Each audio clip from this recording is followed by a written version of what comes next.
72 افراد کا یا 68 افراد کا بیویوں سمیت بچوں سمیت ایک ہی رات میں یوں اٹھ کر چل پڑنا، اور ہستیاں بھی وہ جن سے مدینہ آباد تھا،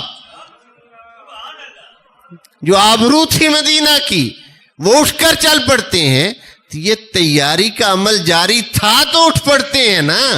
اگر تیاری کا عمل جاری نہیں تھا تو اتنا بڑا فیصلہ کیسے کیا جا سکتا؟ کہ حضرت امام حسین جب اس دنیا میں تشریف لائے، حضرت جبرائیل امین علیہ السلام مبارکباد کے سہرے لے کر آئے، مبارکباد پیش کی، اور ساتھ ہی شہادت کی خبر بھی دی. حضور آپ اپنے اس بیٹے سے اتنا پیار کرتے ہیں، آپ کی امت اسے شہید کر دے گی.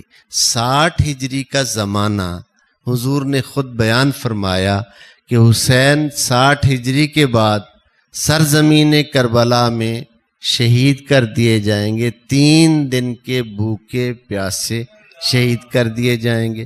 میرے آقا نے فرمایا اب لوگوں کا ایمان تو کمزور ہو سکتا ہے، جسے تیار ہی اس دن کے لیے کیا گیا ہو، جس کی تربیت ہی اس دن کے لیے کی گئی ہو، وہ تو ایک ایک دن گن رہے ہیں نا. تو میں نے بطور خاص جو آج بات کی وہ بہت سمجھنے سے تعلق رکھتی ہے. اس میں بہت سے فکر کے پہلو ہیں. جتنا آپ اس پہ غور کرتے جائیں گے اتنی ہی اس سے آپ کو روشنی نصیب ہوتی جائے گی کہ خانوادہ نبوت میں باقاعدہ سفر کربلا کی تیاری کا عمل جاری تھا. تیاری کا عمل جاری تھا. اب دیکھیں 28 رجب 27 رجب کی شام گورنر مدینہ 60 ہجری 27 رجب شام گورنر مدینہ بلاتا ہے یزید کی بیعت کے لیے. آپ فرماتے ہیں کہ میں اس طرح چھپ کر بیعت نہیں کر سکتا. یعنی دربار برخاست ہے، گورنر کا آفس بند ہو گیا گورنر ہاؤس کے، اور مغرب کے بعد بلایا گیا بھی اکیلے ہیں قابو کر لیں. فرمایا میں اس طرح بیعت نہیں کر سکتا، اور مجھ جیسا اس جیسے کی بیعت نہیں کر سکتا. یہ مجھ جیسا میں سارے کے سارے فضائل ہیں. مجھ جیسا میں امام حسین کا دوش نبوت پر سوار ہونا، سجدوں میں آ کر سوار ہو جانا، سارے فضائل اس میں موجود ہیں کہ جس نے آغوش نبوت میں پرورش پائی ہو وہ اس جیسے کی، فاسق و فاجر کی، جس کا اسلام سے کوئی تعلق نہیں ہے، اس کی بیعت کر سکتا ہے. یہ کیسے کر سکتا ہے؟ تو یہ چیز عزیزان محترم تیاری کا عمل جاری تھا. رات کو تیاری کر کے آتے ہی خانوادہ نبوت میں بات کی گئی، گھر میں بات کی گئی.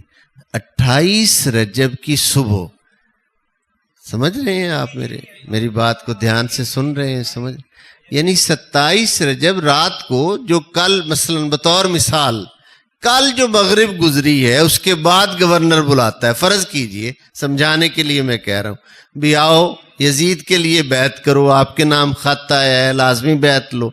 صبح فجر کے بعد مدینہ سے مکہ کی طرف روانگی ہو جاتی ہے.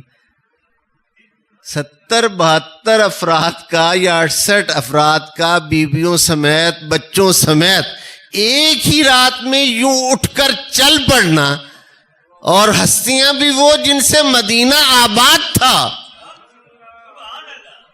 جو آبرو تھی مدینہ کی، وہ اٹھ کر چل پڑتے ہیں. تو یہ تیاری کا عمل جاری تھا تو اٹھ پڑتے ہیں نا. اگر تیاری کا عمل جاری نہیں تھا تو اتنا بڑا فیصلہ کیسے کیا جا سکتا؟ جیسے عالم شر اپنا سفر طے کر رہا تھا، ویسے ہی عالم خیر کے سرخیل جو تھے وہ ایک ایک دن گن رہے تھے کہ اب ہمارا کتنا وقت مدینہ میں رہ گیا ہے، کب ہم نے مدینہ کو چھوڑنا ہے.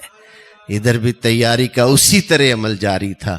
حاضرین محترم، ان حقیقتوں کو سمجھنے کے لیے ضروری ہے کہ ہم پیارے آقا صلی اللہ علیہ وآلہ وسلم کے جو فرامین ہیں حضرت امام حسین علیہ السلام کی شان کے بارے میں، ان فرامین کو ذہن میں رکھیں.